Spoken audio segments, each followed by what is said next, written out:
Let's talk about the mixing console. On the back of the mixing console, you have inputs and outputs. So our local inputs here are for things in the booth. Those are wireless microphones, the audio from the computer, CD player, anything like that that's in the booth.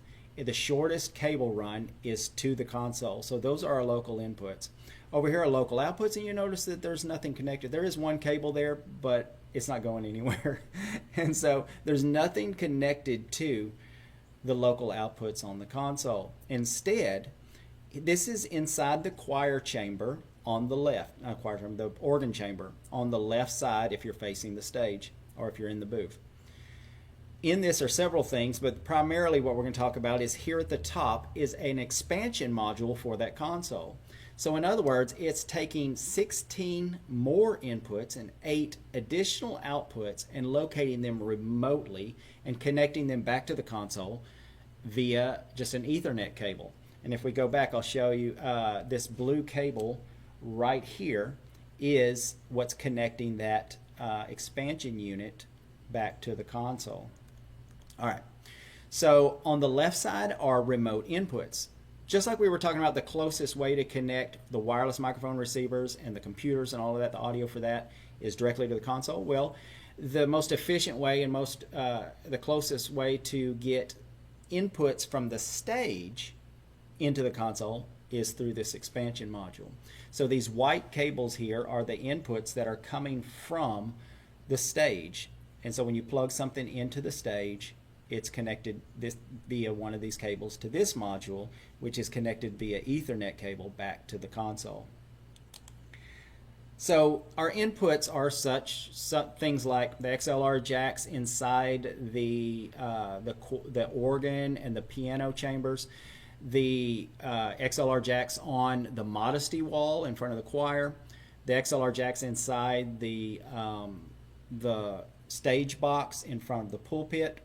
Those are what is connected to the inputs of that expansion module.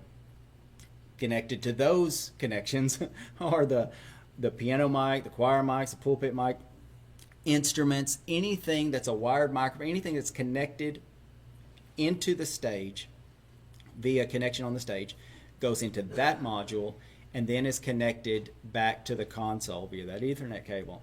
So on the other side, on the right side of that unit, are the 8 remote outputs, though those are expansion outputs for the console. Now you notice there wasn't anything plugged into the console because there's nothing close to the console that we want to go out to. However, we need to go out of the expansion module into these 4 amplifiers that are there in that same rack. The top 2 amplifiers here are for the left and right house. They're JBL VRX, the white hangs of line arrays. That's what that top amplifier, the bottom amplifier, is going to. The subwoofers. The subwoofers are there in those same organ chambers, big white 18-inch JBL subs. And then the bottom 2 are powering various monitors like the front monitors, the choir monitors, the piano organ hotspot monitors. But anyway, so you see there's our house speakers, there's our subwoofers. All of those speakers are being powered by those amplifiers, which are receiving their signal from the outputs on that remote expansion module. Okay? So let's talk about the console itself. On the console itself, the way that we access those different, the expansion module versus the local inputs, right? The way that we control those individually are these buttons right here. These are called fader banks. Some people call them layers, but basically it allows us to address 48 channels of audio with only 24 sliders. So the way that we do that is we actually have one set of faders on top of another set of faders, and we can go between them as we want. When I press either one of these, the motorized faders will adjust by memory to where the last position of the faders were last time we were on that layer. So it remembers your adjustment when you go between layers. So when we press that first button that's there in yellow, those are for the remote inputs or the stage input. So we're talking about when we press that button around here on this scribble, this is called a scribble strip, you'll see labels like piano, choir, you'll see pulpit, you'll see all of our local inputs here on this scribble strip for making those adjustments. Now, if we press the one next to it, the fader bank 2, then we're accessing all of the local inputs. It's all of the inputs in the booth. And you'll see on the scribble strip, you'll see across here wireless 1, wireless 2, wireless 3, all the way to wireless 6. And then the last two are lapel 1, lapel 2, which are wireless. And then over here, we'll see our media inputs, PC, CD, all of those across here for adjusting volume there. Anything local in the booth is accessible via the second fader bank. Over here on the right side are our outputs. Now, a digital console is essentially like several consoles in one. Every button that you see here could be its own console. And what I mean by that is this.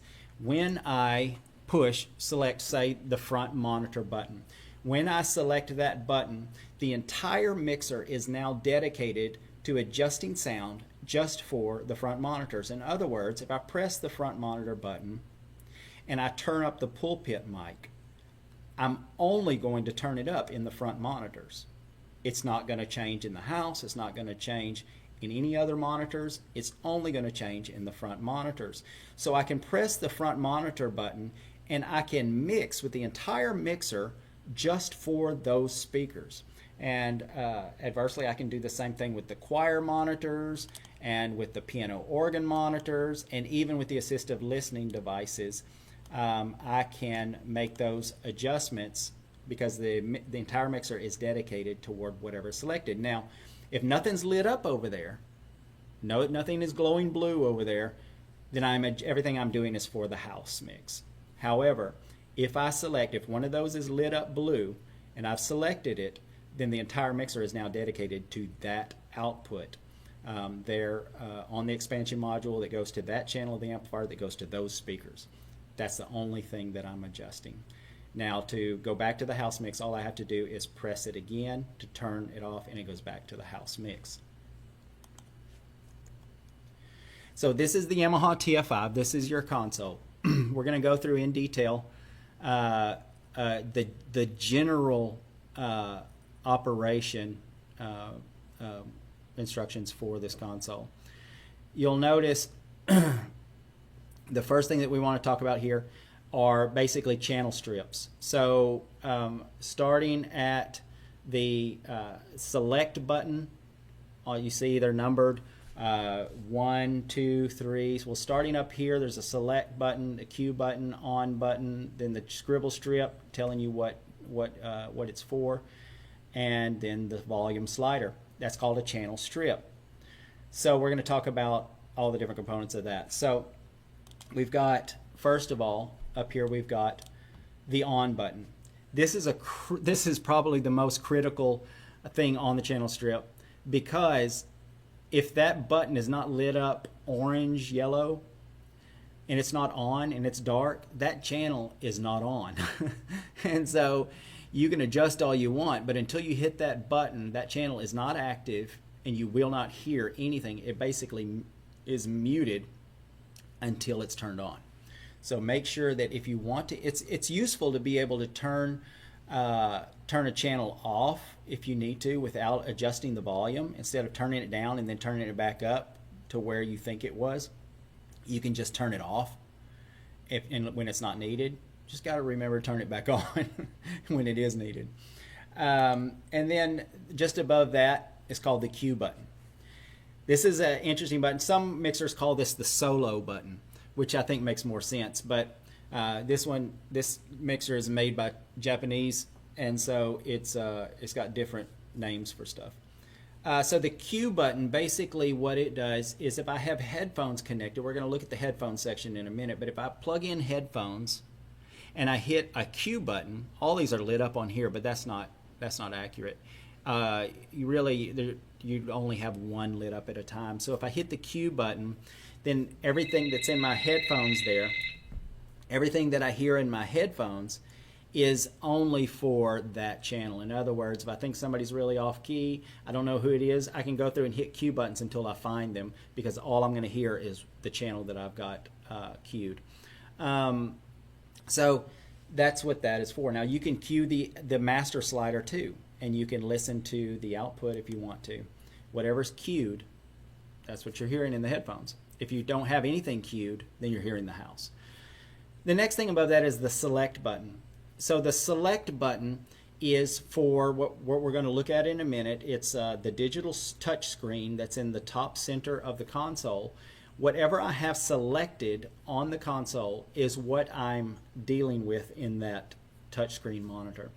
If I select channel 1, then I can see all of the adjustments for channel 1 there. And so that's what the select button is for. Now these are the scribble strips. We can make changes to these, but you can actually change the color here. You can use different colors, and I think we've done that on the console there. You'll notice different colors, trying to group things together by color. But then you can also change it from channel 1 here to say guitar or piano or whatever you want it to say, and that makes more sense than just channel 1. But then up here you can see I01, I02. That's input 1, input 2. That's actually telling us the source. Now, all of the stage input, all of the local inputs, the wireless mics and everything, they'll say that. They're going to say I01, I02, but if we choose the fader bank for the stage inputs, the piano, mic, the pulpit, the choir, anything that's connected on stage, if we change to that layer, then this won't say I01, it'll say S01. That's because it is Snake 1, Snake 2 is what it's called. So it's the digital snake. So anyway, something interesting to note that probably doesn't matter. So the next thing is, of course, the fader itself, or the volume control, volume slider for that individual channel. And we know turn it up to make it louder, turn it down. Pretty simple. Okay. All right. So if we move up the console above the fader banks, above the channel strips, on the left side of the monitor, we see these two channels that are off by themselves with rotary volume control instead of sliders. And those are stereo inputs. On the back of the console, I don't know if you noticed, but there's a red and white input plugged in there that's going to an auxiliary cable that you can plug into a phone or something like that. But that's where these are. It's just a couple of extra inputs that you can have up there. Just above that, you can't really see it, just above it, there's an input, a USB input if you want to plug in your iPhone via USB, and that'll be on channel 1. Channel 2 is addressable with there's an auxiliary input. It's just some extra stuff. So that auxiliary cable is connected to channel 2, stereo input 2 on your console if you ever need it. Over here on the far right, way away from everything, is our headphone section that we were talking about. Now, this is where we plug in our headphones. This is where we adjust the level, the volume of the headphones. And this is our cue clear button. In other words, if I've got a whole bunch of stuff queued, I can go through and uncue them or whatever. I can just hit that clear button and do away with it. So, and then just above that is our VU meter. It's basically telling you visually how loud it is. So just under and to the left is the fader banks that we were talking about. There's a little bit better view of that. So there's input 1, input 2. We're not going to talk about the output button because it's pretty much useless because it's just basically a way to view all the master outputs that we talked about over here. If we select our monitors or anything, if we press the output button, then we'll see all of the master outputs across here, which I don't think it's useful. I don't use it. I only use the fader banks. Fader bank input 1, input 2. So that's what those are. And then we talked about these are outputs. They call them auxiliaries. Some mixers call them mixes or monitor outs. But so on here they're called auxiliaries, but they're labeled on yours. The front monitors, choir monitors, and piano organ monitors, or hotspots, I think is the way it's labeled. And then down here on 8 is the assistive listening system.